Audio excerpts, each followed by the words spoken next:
Hi everybody, I'm Jack Devine. Welcome back to another episode of Jacksnax. Today on the couch we're going to talk about how to play and write and how to kind of figure out how to do lines like that, these little turnarounds that really imply the chord changes that you're playing over, and how at least how I look at them. Okay, so I'm going to show you that lick, and I'll hopefully be able to give you a little guidance as to how to expand like where you play the lick on the neck as well, so that you're not just kind of married to only playing the line in one location or off of one string. All right, so first let's talk about the underlying harmony. So we've got a G bass note. Okay, we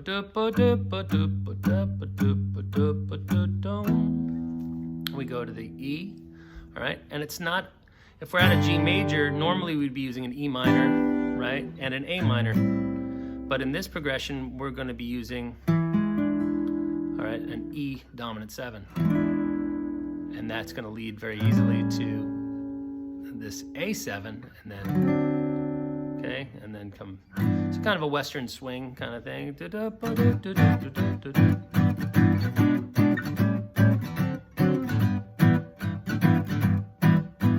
kind of thing. 1, 2, 3.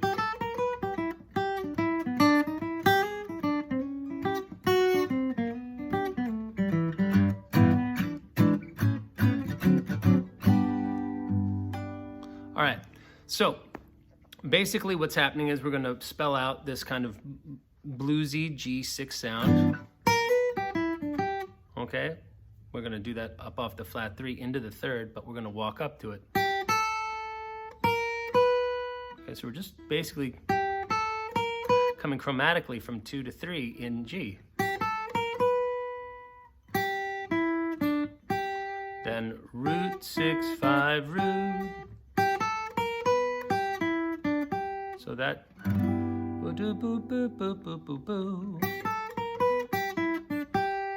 now here's where things get kind of cool. We do this little,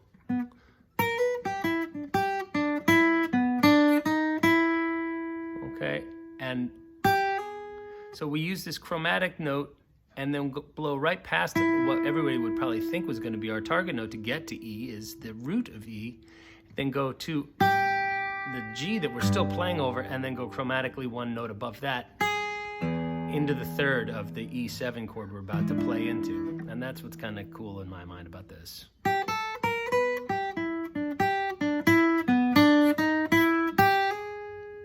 Okay, that's how we get up into the E7 chord. Same way.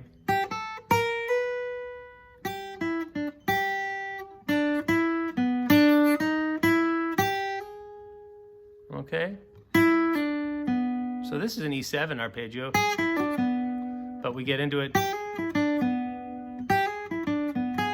right?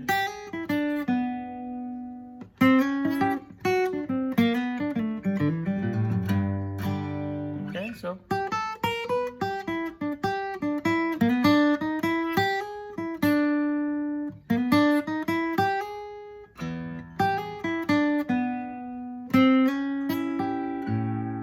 into the 3rd of our A7 chord, then back into the flat 7. So that's flat 7, root 3 of our D chord, right?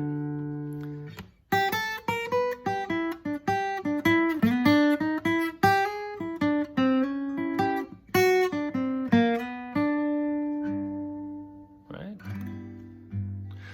So that last little bit, we're going up to the flat 7 and then down from the 3.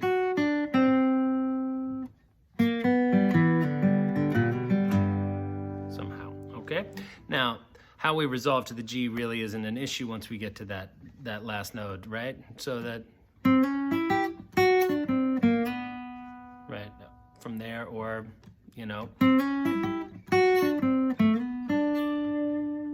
or, all right, any of those resolutions should be fine. All right, so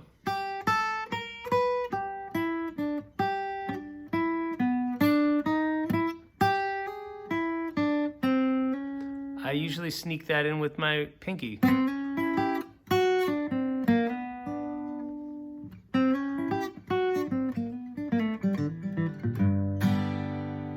Okay, so I guess the hardest part is probably that. All right, and you got to learn these types of inversions that happen on the top 3 strings. They're really handy. I have a lesson called Terrific Triads, Descending Dominance, something like that, where you can basically see how the triads kind of descend and keep inverting down along the G, B, and E set. Okay, so that's the line.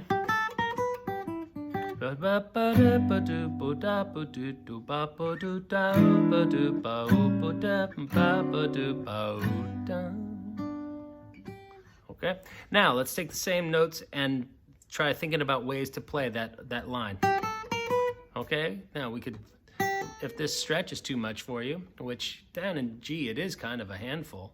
Now further up the neck, if we were playing that line out of C, like that's easier.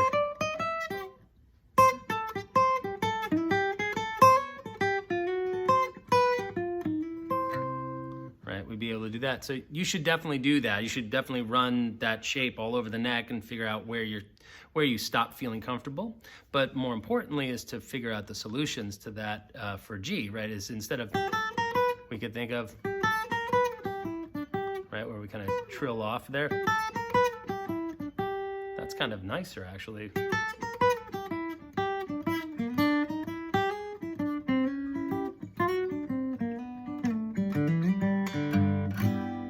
Okay, so that's, you can do that. Or, it's another one.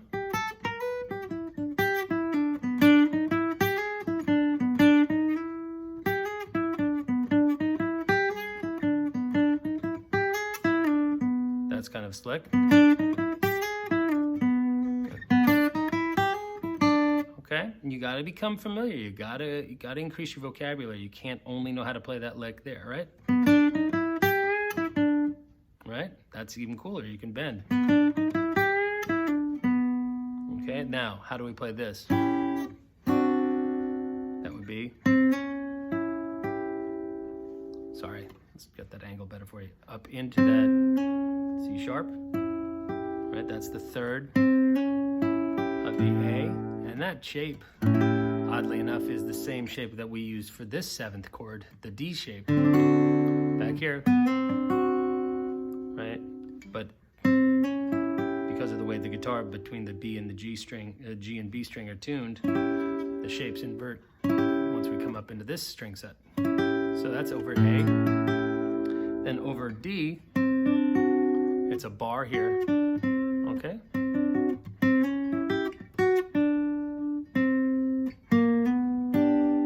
And into our G chord. Okay, and then we could do that, or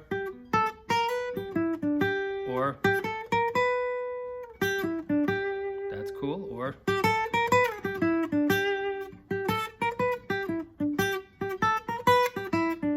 right? You gotta learn that idea, right?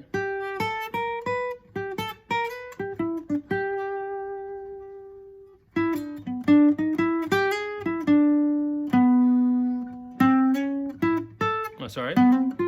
That would be, okay, I've run out of frets, but that would be, right? And then back to G, right? All right, so that's the idea behind that's the way I create lines and then quickly try to translate it to other parts of the neck. And I think that that's something that a lot of, I guess aspiring players neglect to do for themselves. And while they're in learning mode, right, it's good to get them all get that whole line translated onto the whole neck, so that you don't end up getting too attached to, this is my lick that I play in G and I only play it off of this note. You got it, right? Right? All right, so end of the philosophy, end of the lesson, end of the licks. It's 10 minutes of your life you never get back, but hopefully you got a cool turnaround out of the deal. All right, so over top of